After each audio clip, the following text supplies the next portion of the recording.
Hello and welcome back to the Nasty Metal Production channel here at YouTube, and welcome to another album of the week. This, of course, is episode number 69. Now, for this week's pick, of course, goes to the 7th studio album from, of course, a classic 70s, or at this point, just classic band in general. That's, of course, is Blue Öyster Cult's Cultösaurus Erectus. And the reason is because this album, well, just yesterday, hit its 40th anniversary. Again, released on June 14th, 1980. Now, before really getting into some of this, I definitely need to go on a little, definitely I always do these, I always do like, kind of go backwards a little bit into their detail. I mean, again, this was their 7th studio album. Again, they had about 6 studio albums, and most of them are all fucking quintessential. I mean, you have the self-titled Blue Öyster Cult album from 1972. And then, of course, Tyranny and Mutation, Secret Trees, which again, three. I mean, this is a great trilogy of great freaking albums. Then, of course, then they had the live album in 1975, which was On Your Feet and On Your Knees, which was again a great fucking live album. Definitely one of their best. And of course, following it was one of their most pretty much a breakthrough album for these guys. That of course was 1976's Agents of Fortune, which of course featured the most biggest monumental hits for almost just as any band that of course being Don't Fear the Reaper. Again, still is a song that you hear on the radio. It's a fucking radio staple. It was a live staple, just all around. Is one of the hugest songs they ever had. And the second other minor hit off that album was, of course, This Ain't the Summer Love, which was actually one of the songs that really kind of turned me on to Blue Öyster Cult in the first place. Besides the fact that the album that I knew of, that was where I was made aware of Blue Öyster Cult was Heaven Forbid from 1998, which is also another great fucking album, but that's definitely past Cultösaurus Erectus here. And of course then they followed up Agents of Fortune with, of course, 1977's Spectres, which of course featured another fucking mega hit for the band. That of course was Godzilla, which again is another live staple, and it's also one of those you still hear on the radio to this day. It was a mega fucking hit. And another sleeper off that one too was it Going Through the Motions, which was again though a song I have a soft spot for. And again, not a bad album too. That was definitely, I mean, it definitely kind of was trying to follow the footsteps of Agents of Fortune, but it was a fine album in its own right. And from there, that was like the final album that Blue Öyster Cult had did, where they were working with Sandy Pearlman and Murray Krugman.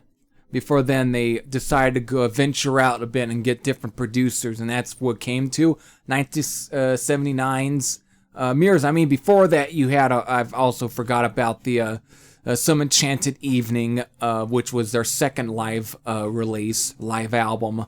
But still, let's definitely kind of move into Mirrors, which I almost spotlighted last year. I almost spotlighted out that album on its anniversary, but I didn't. I didn't really get to. Which again, they were working with Tom Morman for that album, and because of that, you really hear the difference in that. That was a way more commercial album. I mean, Agents of Fortune and Spectres still had at least some of its good rockin' moments and their experimental, the stuff that really kind of made Blue Öyster Cult real cool and very mysterious and just interesting. That kind of went away with Mirrors. They went in a more melodic, more commercial rock or AOR direction with that album. I mean, there's still some fine songs on Mirrors, but it was far from the stuff that they were doing before. And I mean, it had nothing on anything, anything that resembled the first three, and it definitely didn't have the real good and the really great, catchy stuff or really mega hit stuff that you had got on Agents of Fortune and Spectres. But it still wasn't a terrible album. That's where then finally we come to this album from June 14, 1980, that being Cultösaurus Erectus. And for this album, they went and ditched Tom Morman, and to kind of, at least to gain a little bit of that feel again. And since during this time, you can tell what kind of bands that we're starting to get, at least when it comes to the realms of hard rock and metal. You could tell what bands that were starting to become, that were really starting to catch on. And so they decided to go with a different producer, and what better producer they probably could get to kind of get them into more of a harder direction is none other than Deep Purple / Rainbow, White Snake, and at this point Black Sabbath producer Martin Birch. And from there, you've got yourself, in many ways, a great pairing. And that's where we then get this album. It's finally, all of that came into place for this album. And I off the bat, I should definitely just say, this is one of my absolute favorite albums from Blue Öyster Cult. This is a fucking great record from these guys. I mean, to me, I put this next to any of the first three Blue Öyster Cult albums. To me, this is probably the best Blue Öyster Cult album, probably since either Tyranny and Mutation or even Secret Treaties. It goes back to that dark and mysterious and very almost at times slightly progressive leanings of those albums, but it updates it and gives it more of a harder and heavier edge that was definitely working with, again, bands such as, Black Sabbath or at times maybe some of the new wave of British heavy metal bands that were starting to break into at this time, and even maybe AC/DC's Back in Black. You just got a great heavy rockin' feel for this album. I mean, just from the opening song, Black Blade, which actually was written or co-written by Michael Moorcock for this, which of course is actually about the story Stormbringer. Actually, it's actually based on the Stormbringer story from Michael Moorcock. So it's actually got so it's a really cool pairing with for that, to get definitely one of the most respected fantasy writers or sci-fi fantasy writers that actually write one of your songs. And again, it's definitely a great fucking opener for this album, and it definitely has, it's got some of its progressive leanings on here. I mean, the song basically clocks in a little over 6 minutes, but it's still a fucking great way to open it. Then of course, we then get into number 2, which is Monsters, which is it's got even more experimental leanings on there, but it's still backed by a heavy fucking riff for this one. This definitely has at times some slight Black Sabbath influence on here, but it's a heavy fucking stomper.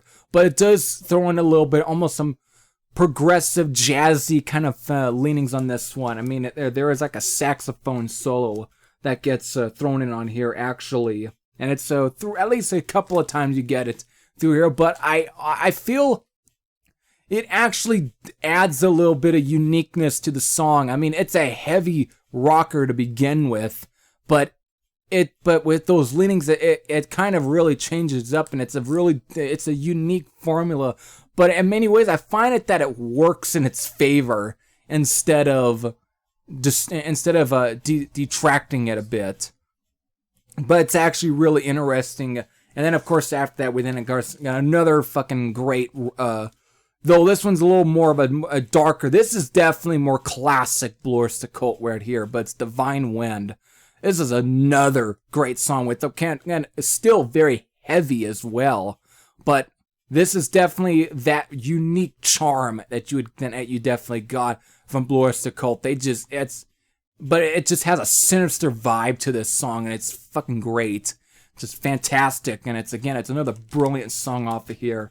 The song that ends up editing out side one is, of course, a song called Deadline, which, even though it's more a commercial, more melodic type of song, I wouldn't say poppy, but it does have that radio AOR kind of feel to some of it. It does have that, but due to, of course, Martin Birch's production, he somehow is able to kind of give it still a dark feel that would even be more expanded on the follow-up album, Fire of Unknown Origin. But it's still a very quality written song, though.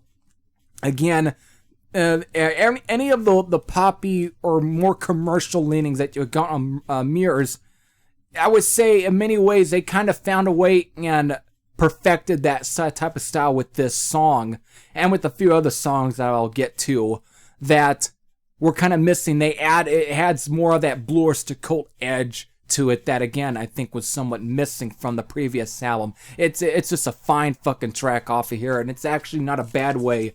And side A, then of course side B, or the second side, opens up with another one of my personal favorites from this album. That, of course, is the Marshall Plan, which is a great fucking rocker, of course. And this one, it seems in many ways has an underlining leanings towards at least almost seems to be to about the hit for the band. It seems to kind of be almost like a bit of a, like almost like a memoir or something about the band, because they lead, and if you ever listen to the part to where like the live or the faux live portion about where the guy who opens up for the band, because apparently it deals with some guy named Johnny. But the thing is, he says he leads to about they had 6 albums prior to this. In many ways, if you never ever took the time to actually kind of decipher some of that, it kind of seems to be calling to how many albums Blue Öyster Cult had wrote, or at least had released. They had released about 6 studio albums. It's why Cultösaurus Erectus is their 7th studio album, because they had 6 studio albums prior to this. And in many ways, and kind of way, kind of erasing a bit of the fact they had at least 2 live releases, but again, they're not in that track. They're not counting any of the 2 live releases. It seems to be, again, they're just alluding to the fact that there is at this point 6 albums. So I think it's really kind of interesting in a way. It's almost like a portrait of the band in some ways. It's an underlining self-portrait of Blue Öyster Cult in the song "The Marshall Plan." But it's still, I find that in many ways it adds to the uniqueness and brilliance of this song. But it's another great straight ahead, heavy hard rocker, and it's again one of my absolute favorites off this album. Then of course after that, following is of course Hungry Boys and Fallen Angel, which again are more melodic songs. But again, just like with the song like Deadline off of here, it has those kind of, again, I would say the song Hungry Boys almost has a more of a, again, almost a new wavy feel to it. But again, it's done in a way that it's more Blue Öyster Cult and not really them trying to copy anyone else. It's like they add more of their unique charm to it. It's, again, just brilliant writing. Of course, the same thing with Fallen Angels. They got that same melodic feel to them, but they're still very well written. And works perfect, and amazing. They fit on this album. It's perfectly fits on the sound. Then after that, we're then back to another straight ahead fucking rocker. As of course is Lips in the Hills, which is again another fucking great track off this album. This is definitely straight up. Also features some of Buck Dharma's best guitar licks and riffs and stuff on this song. Just again, just a great hard rocker. And of course, ending with the Unknown Tongue, which is again another great way to. It's a great way to end the album. Just again, more of Blue Öyster Cult's pure fucking brilliance.